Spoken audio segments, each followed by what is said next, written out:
Hey friends, welcome back. Now let's actually apply what we have learned in the last video, which was an introduction to table functions in order to calculate, let's say, the top 10 clients from our dataset. And also let's just visualize them afterwards. So for that, I just need to create a new report page. Of course, you can also use the same page, but I personally prefer to have it on separate pages. And then I just rename this by double clicking here and say top 10 clients. Okay, so we got this, and let me just save it. So I have saved my report, and now let's actually create our measure for that. Now to get started, what I need is maybe at first a list of all the clients I have. So I could go in my, let's make this smaller, and let's go to the orders table. So the original orders table here, and then let's just say we'd like to see here our customer companies. There are also customer names, but I'm referring here to the customer companies. So now we can see we got here a unique list of all the customer companies we serve. And then let's actually add one of the KPIs. And most often I was using total sales, but in this case, let's just say it's not only the sales which counts, but our best or top 10 clients, actually those where we make the most amount of profit, right? It's because if we have high sales for a customer, but also very high cost, then maybe this is not the best customer. So let's, in this case, use total profit instead. But please note that you could use any kind of measure you want. So let me just tick total profit here. And then let's also go to the formatting option, which is still not there, at least at this point in time. So I need to go inside the formatting option here. If you don't see it, remember, always go to View. And under View, you can just enable the formatting pane. Then it appears here on the side. So next to that, I'd like to actually increase the value. So fonts to, let's say, 14. And I think that should be big enough so you can see this on your screens. All right, so we got our custom company and the total profit. And of course, we could now say, let's sort this by total profit here, descending. And then we can clearly see that Ernst Handel, in this case, is the client which generates the most amount of profit. So this is our most valuable client, right? And then quick stop and so on. Now, beside this, here we currently return all the values. So let's just say we only want to return the sales of our top 10 clients. Now, for that, just scroll up again. We can create a measure. I just want to make this bigger already. Let's go back to our cylinder, so our data set here. And then let's right click on the measures table and click on new measure. There's our measure. Let me zoom in. This is the measure we want to create. And let's just name this, for instance, top 10 clients or customers, whatever you want to name it. Is equal to, and then I press Shift Enter to go to new line. And then I say I want to calculate something. So calculate. The expression I would like to calculate in this case is the total profit, because this time I'm referencing total profit. So let me just check this one here. Okay. And now we need to evaluate, so create a new table. So this time we're gonna use table functions because we only want to return the profit for the top 10 clients. So the idea is, if we have a list of clients here with basically all our clients, only return the total profit. So not for every client, but only for the top 10 clients. For all the other clients, we don't want to see anything. So those numbers, for instance, here, because this one here is probably definitely not in the top 10, right? This is maybe 20 or anything like that, or 15. So that's why there should be a blank instead of this value. So to do this, we can filter a table. So the filter function can be used. Remember, what filter does is it needs a table, and then we can give it an expression, which is normally a true or false expression for each row in this table. And if the expression is true for the specific value, then it remains in the filter table. If it is false, then it gets, filtered out. So the table we're going to use is, in this case, the list of clients we have, so the customers. And for that, we can leverage another function, which we learned in the last video, which is the values function. So we can give it a table, and this table can be created using the values function by simply referring to the customer company. So a customer company from the orders table, this one here. So be a little bit careful because we created those additional tables like the all orders table and the drinks table. And we, in our case, always want to refer to our original table.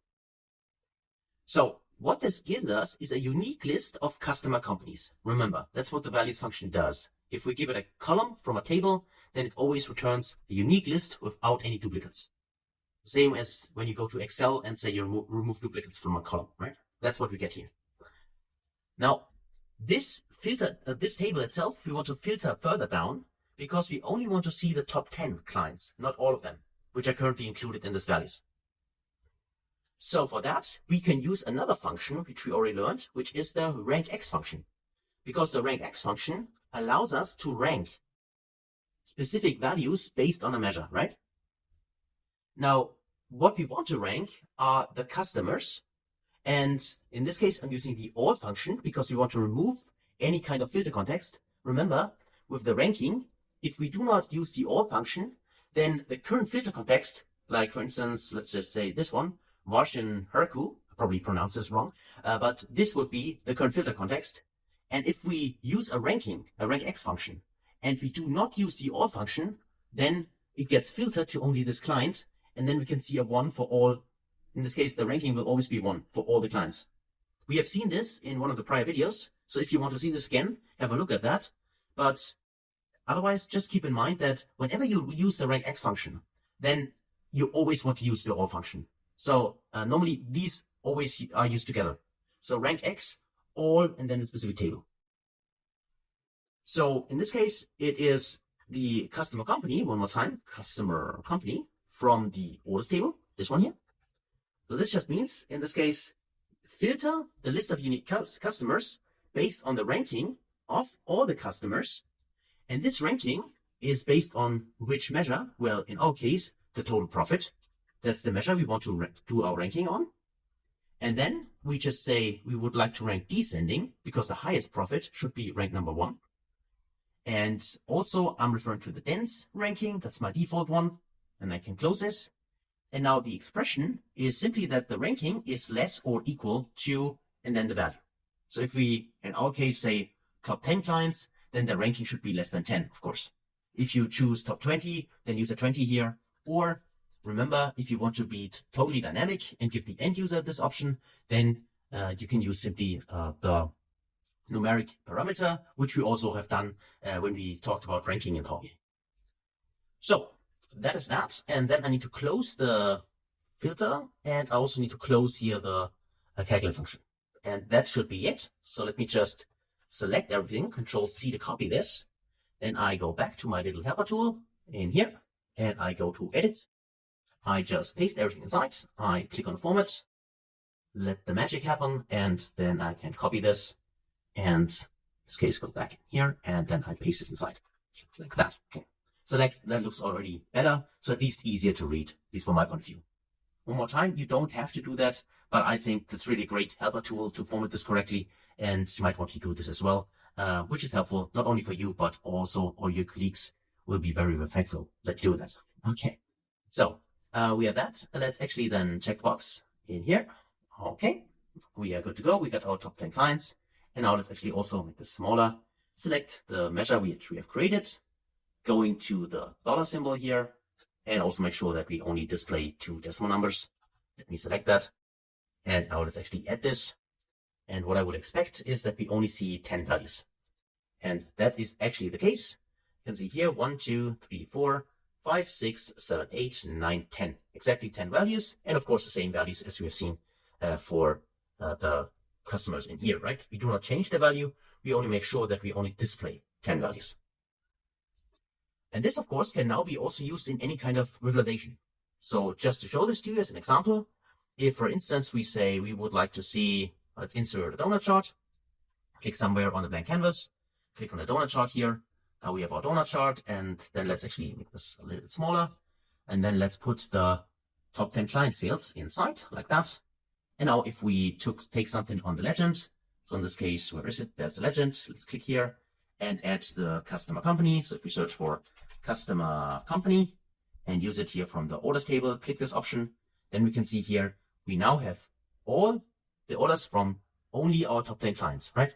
So this is exactly these 216,000, this value here, and we only see here 10 clients, and all the other ones, which are blank, are not shown in this visual in here. And of course, feel free to play around with the view and change it maybe to a different color legend, maybe this one here, or maybe a different one, maybe this one here, something which might fit exactly to your needs. It's just an example, right? But you can clearly see that in this case, we only use sales of the top 10 clients. And this can be done in this case, as you can see here in the table, but also as you see here in any kind of visual. Or I can copy this, Control-C to copy it, Control-V to paste it. Now twice, let me drag this down, and let's just change the visualization here. Let's just go back under Home or Insert, doesn't matter. And then in here, let's just switch this, for instance, to a bar chart. So click on the bar chart here, and we see that, again, we get only 10 bars for, in this case, our customers with the highest amount of, in this case, profit, right? Our top 10 clients. And this can be further formatted either by clicking here and go to the data labels, like that, right? Or you could double click, just remember that. You can double click in here. Then you have this blue border around, which you can also right click and then edit here, like add data labels and so on. So all the formatting can be done, as you already know, to do in Power BI. But that's basically it for this top 10 clients. So a combination, one more time, of, in this case, or let's actually mean that we created a measure, but in combination with table functions. In this case, we use two, which is the filter and the values function. And we've seen how we can use this then to build visualizations, not only tables, but also other ones like this donut chart, the bar chart, or whatever kind of chart you want to try out after we ended this lesson, right? Okay, so again, thanks a lot for watching. Hopefully that was helpful. If you got questions, then please feel free to ask. Otherwise, I hopefully see you in the next video. Until then, best guys.